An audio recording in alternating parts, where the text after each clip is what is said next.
Samantala, Philippine Deposit Insurance Corporation hinimok ang publiko na sa mga lehitimong bangko magdeposito para matiyak ang proteksyon ng inyong ipon. Bangko Sentral ng Pilipinas may solusyon para sa mga kulang sa requirements sa pagbubukas ng savings account. Si Nina Oliverio ng PTV Cebu sa sentro ng balita. Isa sa mga pinangangambahan ng ating mga kababayang nais mag-ipon sa bangko ay ang seguridad ng kanilang pera. Kaya siniguro ng Philippine Deposit Insurance Corporation o PDIC na walang dapat ipangamba dahil ligtas ang kanilang pera kung sa mga lehitimong bangko sila magdideposito. Lalo na ngayon na nasa 1 million pesos na ang maximum deposit insurance coverage ngayong taon kumpara noon na nasa 500,000 pesos lamang.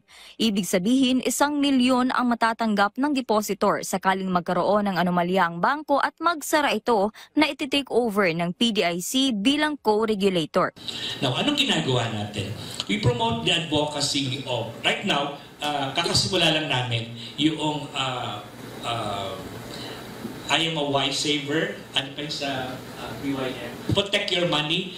Please expect more campaigns about protecting your money. It's not only a campaign by PDIC, but also by the Bangko Sentral, by the SEC, and by the Insurance Commission.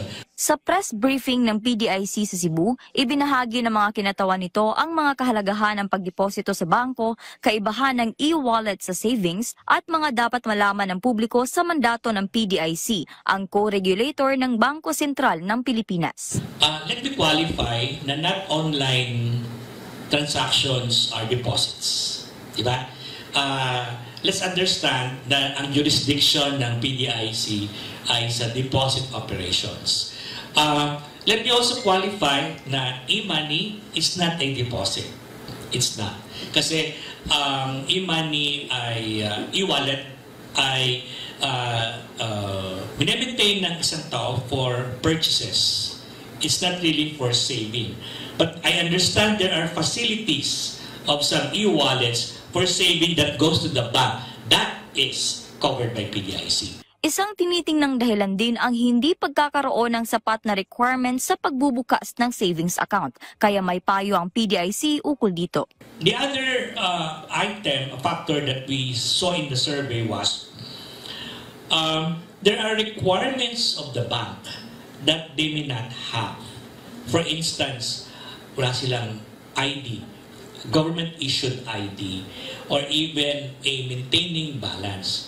Well, please help us in campaigning na mayroong nilaunch ang Bangko Sentral na Basic Deposit Account.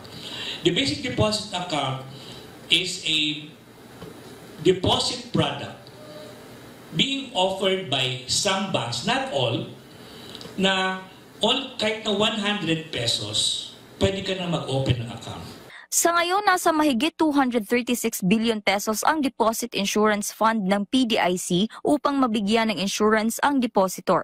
Mula sa PTV Cebu, Nina Oliverio, para sa Pambansang TV sa Bagong Pilipinas.